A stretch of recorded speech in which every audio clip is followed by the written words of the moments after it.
One more for safety. Why not? As they say in Why not? Hollywood. Yeah. As they do in the biz. Yeah. Hello, friends, fellow artists, and Art League family. This is William McMahon. I'm here on behalf of Art League Online. Today I'm going to be taking you through how to draw a human head in a general generic manner, part 2. Hope you enjoy the video.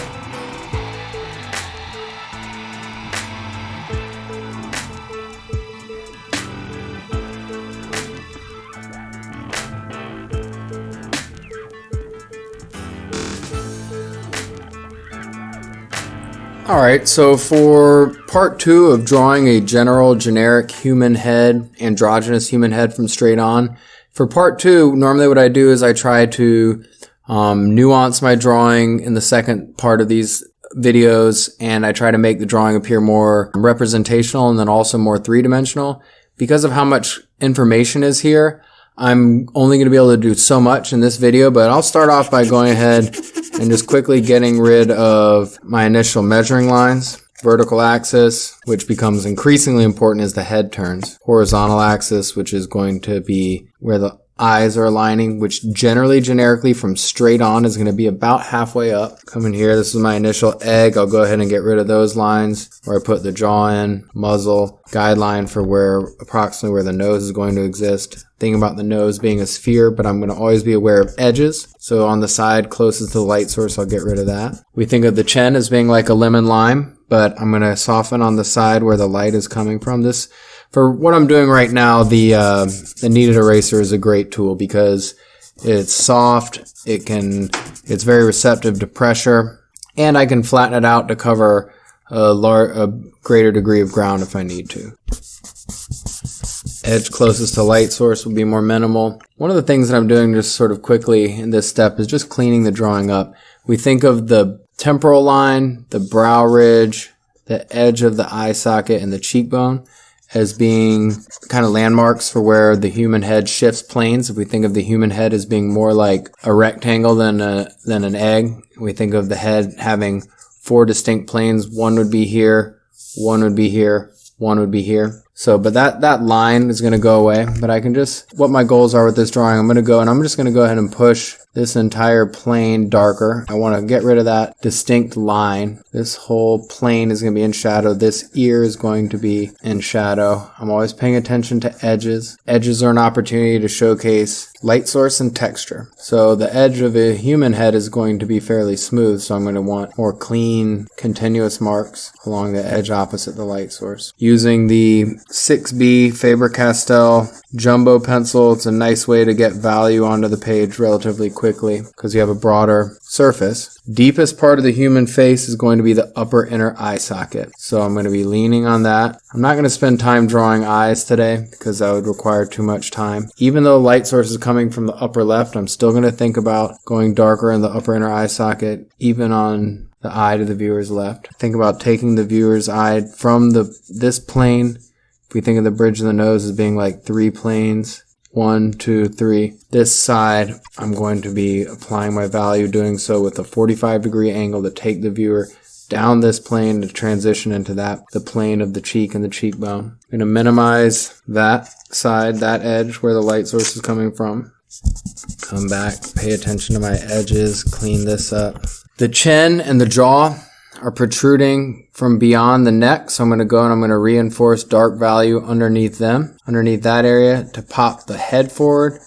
And something analogous to that is going to be the nose, which is going to be popping off of the head and then casting a shadow from the ball of the nose and the nostrils onto the face. Muzzle here. We think of the chin as being like a lemon lime, kind of like an oval. We would shade it accordingly. So if light source is upper left, we're going to concentrate on the lower right and then feather upwards towards lighter. Return to pushing value under the chin, under the nose, bouncing around the drawing. In general, I want to advocate for everyone getting the habit of bouncing around their drawings, not sticking to one area too long, progressing the drawing as a whole. So one of my mantras is upper lip dark, lower lip light. And the exception to that rule is if one is lit from below, which is incredibly rare. Very few instances are going to lead to someone being lit from below. The only real times that I can think of are if you're in a dark room looking at a tablet or a computer, or if you're kind of gathered around a fire. Almost always we're lit from above, so the mantra is a good mantra. I do not want to outline lips, I just want to have value. Sticking primarily with my jumbo to cover ground quickly. Now I'm switching to my 0.5 mechanical just to get a little bit of precision. Upper lip dark, lower lip light. That's going to imply that the lower lip is rolling and protruding off the face. So then we're going to think about a cast shadow from the lip, a recessed area here that will transition into the chin. Whenever I'm doing marks with a mechanical pencil, I'm trying to be mindful of how my marks can inform the viewer. Give a little transitional area from into the inner part of the ear. We demonstrated that in the art of drawing a human ear, part 1 and part 2. And again, I'll once more emphasize all of these drawings from this series are general generic. Every person is going to vary from these general generic proportions, and that's how you identify that, and then you render it, and that's how you're able to achieve likeness in a portrait drawing. Soft sphere for the cheek, soft sphere for the forehead, make this transition smoother. I'll break down all these more distinct shapes into softer forms. A little bit of schmutz on my finger, push and a pull. Bounce around with my eraser. Go ahead and get rid of that. Use my blending stump, and I'll even be mindful of the direction that I'm using my blending stump. Think about really sculpting this face. Thin highlight above the upper lip. Shadow from the lower lip onto the recessed area of the muzzle before protruding back out with the chin. With eyebrows, I'll block in the shape of one's eyebrows, but then I don't want to have eyebrows have distinct edges. I want to replace these lines here with hatch marks. As I mentioned a couple of times, edges are an opportunity to showcase both light source and texture. So the edge of the eyebrows is an opportunity for me to show the texture of the eyebrows. Soft sphere for the forehead, so we can think about soft shading that way. Shapes fitting into shapes. What is protruding out, which is going to catch highlights and catch the light. What is recessing back, nice and dark underneath the nose to pop it forward. I'm actually building up value with the blending stump because there's so much graphite already on there that it's not only something that I use to blend, but also can be used to apply value as a drawing tool. Just like with the eyebrows, I want no outline around lips. I appreciate everyone spending time to check out the video. I hope that it was informative and entertaining. Rio and I are working very diligently to try to make sure that we're putting out top-notch instructional content for you guys multiple times a week. Scott Merrill's working very diligently too.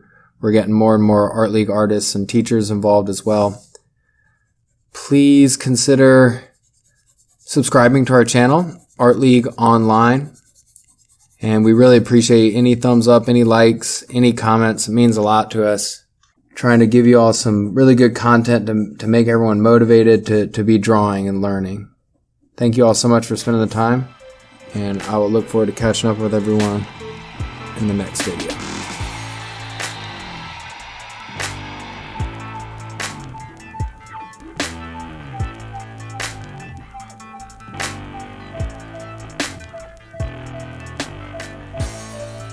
Thank you all so much for taking the time to check out the video. Hope everyone enjoyed it. We love comments. Art League Online, myself, Rio, Scott, Lindsay, we're all working really hard to give you some great content. So please subscribe and stay tuned for more videos. And keep drawing.